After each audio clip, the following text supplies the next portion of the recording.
এত বড় একটি জাদুঘর আপনি তৈরি করছেন কেন? মুক্তিযুদ্ধকে ভুলিয়ে দেওয়ার জন্যে? কর্তৃত্ববাদী শাসন করেছে, স্বৈরাচার হিসেবে আবির্ভূত হয়েছেন, তার জন্য আপনি এত বড় একখান জাদুঘর করবেন। আগামীতে যখন আপনারা করবেন স্বৈরাচারী, কেন তিনি মারবেন? তিনি যদি মারবেন তাহলে তার জীবনের 3/1 তিনি কেন জেলে ছিলেন?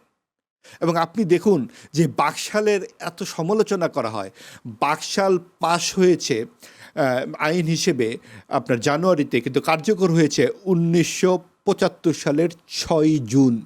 তার 2 মাস 9 দিন পরে বঙ্গবন্ধুকে 22 জন সদস্য সহ তার পরিবারের সবাইকে মেরে ফেলা হয়, 10 বছরের শিশু সন্তান সহ।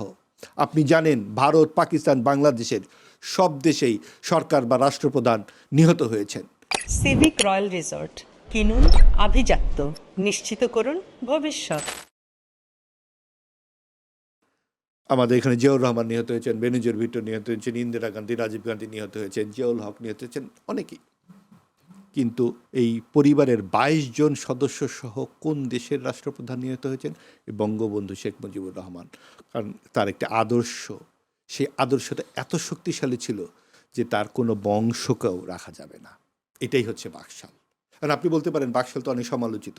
অবশ্যই সমালোচনা আপনি করবেন, সমালোচনা থাকবে সব কাজের, কিন্তু তার জন্যে আপনি তাকে মেরে ফেলতে হচ্ছে কেন? তার মানে নিশ্চয়ই একটি শক্তিশালী সারবস্তু সেখানে আছে, যেটাকে জাতীয় সরকার যদি আমরা বলি খুব ভুল হবে না।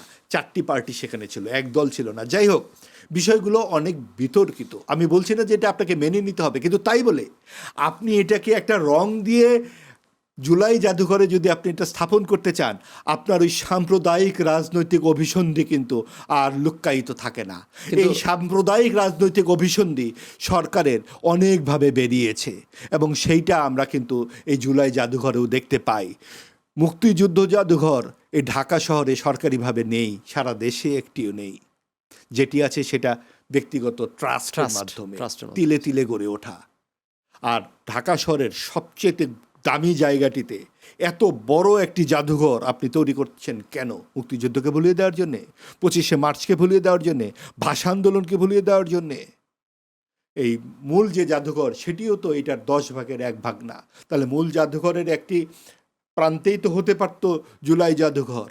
আপনি যার যতটুকু প্রাপ্য ততটুকু দেন না। আপনি একটা সমকালীন ঘটনা, নিজেদের ভেতরকার একটা ঘটনা, একটা সরকার দুর্বৃত্তপনা করেছে, কর্তৃত্ববাদী শাসন করেছে, স্বৈরাচার হিসেবে আবির্ভূত হয়েছেন, তার জন্য আপনি এত বড় একখান জাদুঘর করবেন। আগামীতে যখন আপনারা করবেন স্বৈরাচারী আচরণ, তখন কোথায় করবেন জাদুঘর? আর 900 মানুষ যে মেরেছেন হামের টিকা না দিয়ে, তাদের জন্য কোথায় হবে জাদুঘর? কিন্তু আবার এখানে ব্যাপার যে জাদুঘর তারা করলো, তো জাদুঘরের না, এটা সত্যি যে সত্যি কথা যেটা যে জাতীয় জাদুঘরের থেকে কিন্তু নিশ্চয়ই একটা সাবজেক্টের জাদুঘর বড় হতে পারে না, অনেক বড়, শুধু বড় না, এবং সেটা কত জায়গায়, কোন জায়গায়। আমার এখানে আর একটা কোশ্চেন আছে, খুবই ইন্টারেস্টিং কোশ্চেন। সেই কোশ্চেনটা হচ্ছে যে এই যে আপনি মুক্তিযুদ্ধ নিয়ে কথা বললেন, 71 নিয়ে কথা বললেন, 71-এর চেয়ে বড় কোনো ইস্যু তো আমাদের দেশে আসা নেই। কিন্তু এই কথা বলার পরে এই টকশোটাই যখন প্রচার হবে, তখন আমার এই কমেন্টে কিন্তু লেখা হবে কি জানেন, সে হচ্ছে আওয়ামী লীগের দোষর। কিন্তু আসলে কিন্তু এটা আওয়ামী লীগের কথা না। 71 আওয়ামী লীগ যদি এখন আপনি নিজেই তুলে দেবেন মুখে খাবার যে 71-এর যুদ্ধ তো আওয়ামী লীগের যুদ্ধ না। সবসময় বলা হতো কি যে 71-কে আওয়ামী লীগ চেতনা হিসাবে ক্যাশ করে, কিন্তু এখন আপনি তো বলতেছেন 71-এর কথা। তো এটা বললেও কিন্তু অনেক লোক বলবে যে আপনি 71-এর মানে মানে আপনি আওয়ামী লীগের দোষর। তাহলে কি মানে ব্যাপারটা কি তাই যে 71-এর যুদ্ধ আওয়ামী লীগই করেছে, আর কেউ করেনি? বিষয়টা কি, আসলে মূল একটা অসুখ আছে। এই অসুখটার জন্যই আপনার এত বড় সমস্যা এখনও আমরা বহন করছি। অসুখটা কোন জায়গায় জানেন? আপনি ভারতের দিকে তাকান, পাকিস্তানের দিকে তাকান, পৃথিবীর যে কোনো দেশের দিকে তাকান, তাদের যে মুক্তিযুদ্ধ অথবা তাদের যে স্বাধীনতা প্রসঙ্গ, এটা নিয়ে বিতর্ক নাই। এবং সেখানে কিন্তু আপনার যে প্রধান নেতা, যিনি মুক্তিযুদ্ধের প্রধান নেতা বা স্বাধীনতার প্রধান নেতা, তাকে শ্রদ্ধার আসন থেকে সরে ফেলা হয় না। আমাদের এখানে এটা হলো কেন? কারণ ওই যে একটি শক্তি, সে শুরু থেকে মুক্তিযুদ্ধের বিরোধিতা করেছে। কেন তাকে বিরোধিতা করতে হলো? বিরোধিতা করতে হলো ধর্মের দোহাই দিয়ে।